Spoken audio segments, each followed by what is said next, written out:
Hello guys. So today we'll see how to create subtasks in bulk. So let me give you a little bit of background first. So if you guys work in agile environment, then you must be knowing that in agile you takes up some stories, and in those stories, on the very first day of agile, you have to create subtasks. So in order to provide your estimations for how many hours you will take to finish a particular piece of work. So here you can see, I have just taken the screenshot of my dashboard. So here, like this is the board of a story, right? So in this board, you can see that there are around 8 subtasks are created, like analysis, development, and what is the status and how much time a particular person assigned, and this would be this the name of the person which I have blanked out. Okay. So if you create this manually, then it is time consuming. Like you are going to open up each story in your browser, and then you have to create a particular task, then save it, then open create another task and save it, provide your estimation. So it you can do it manually as well, but it is time consuming. So in order to fasten things up, what you can do, you can create an Excel macro like this. Okay. So in here, I will explain you each part of this. So first, see, I have created two, like this. In this tab, with this tab you can create subtask, and with this tab you can create a status of a particular task. Okay. So we here, see, I am taking the name of the project. So let me tell you why I am taking this particular piece of things. So see, project name is needed, project name, username, and this user, most important thing, this is user token. So these things are needed in order to hit the Jira API, Jira server with APIs, in order to create your, do your, do the things which you want. Okay. So here I have taken project name. I will explain them, their significance in the code. So this is the name of the project. This is the name of the user email who is going to create the task. This is the user token. So this user token, you have to generate it from here. Okay. This is the Atlassian site. Here you have to go and generate the user token. Okay. Otherwise, you won't be able to hit use their APIs and hit their servers. Okay. This is the list of the stories. This will be the list of tasks. This will be the list of labels, hours, and to whom you are going to assign. Once these things you have filled, and when you click on this create task button, it is automatically going to create these tasks in all the particular stories. Okay. Now let's go to second tab. This is the tab if you want to status of particular task, then you will use this.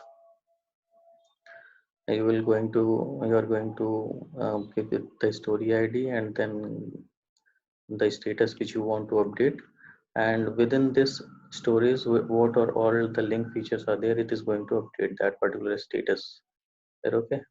Now let us see the code.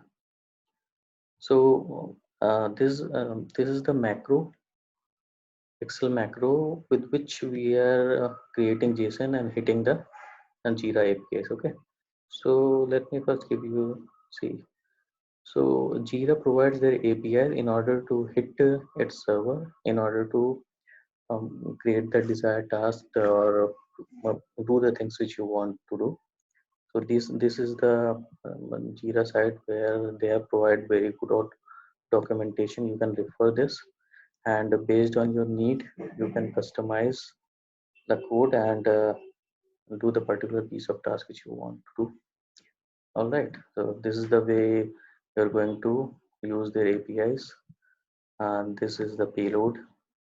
This way you will get the response after hitting the API, so you can see and read them. Okay, so let me explain you what I have done here. So here, see, first for the subtask create sheet, I have written a subroutine. So here I'm fetching out all the name of the project, username, Jira token, which I have given here. Okay. Now after that, see, you cannot directly use the username and the Jira token. You have to encode them in base64. So for this, I have written one function encode base64. Here, sorry, this is the function which encodes the string into the base64 format. Okay.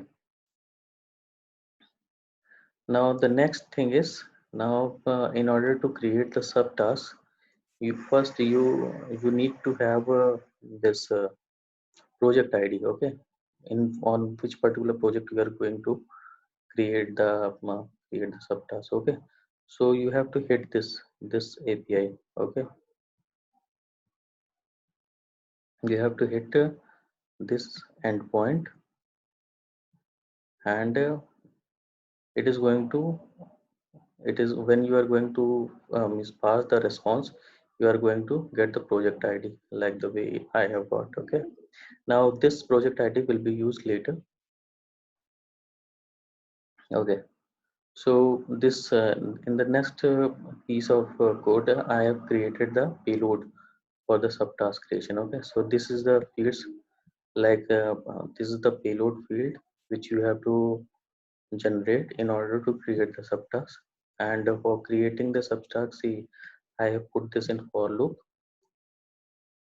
Now this for loop, it is starting from row number 6.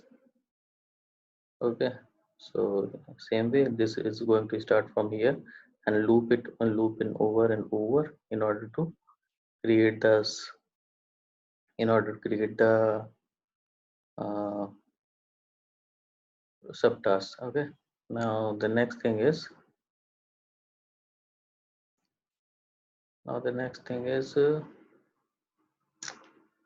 okay, so once you hit the server, it is going to create the subtask for you after you hit on this macro. Okay, so if you want to locate this macro, which macro it is hitting, what you can do, you are going to right click and click on this view code. It is going to open the code for you. View code, it is going to open the code for you. Okay, and if you click on this and view object, it is going to show you the button. Okay, so this is the button it is showing you where it is being hit. Okay, now the same way I have written for updating task, you are going to fetch some values from the sheet, then fetch some data, and then hit this endpoint, and it is going to update the status as well. Of course, you have to give the status ID as well here. Like see, for here I have prepared the payload. If you want the status to be ready, then payload should be like this. If you want the status to be like this, you have to upload the these details you are going to get from here. Okay, from here you are going to fetch all the payload and ID. You will get it from here. So this is the way you can guys, you can uh, utilize this utility, or if you want, you can customize based on your need. And that's all for now, and use it. And I'm going to give the link for this sheet in my description, and you can use this, customize this, and let me know if any modification or anything you need any kind of support. Thank you.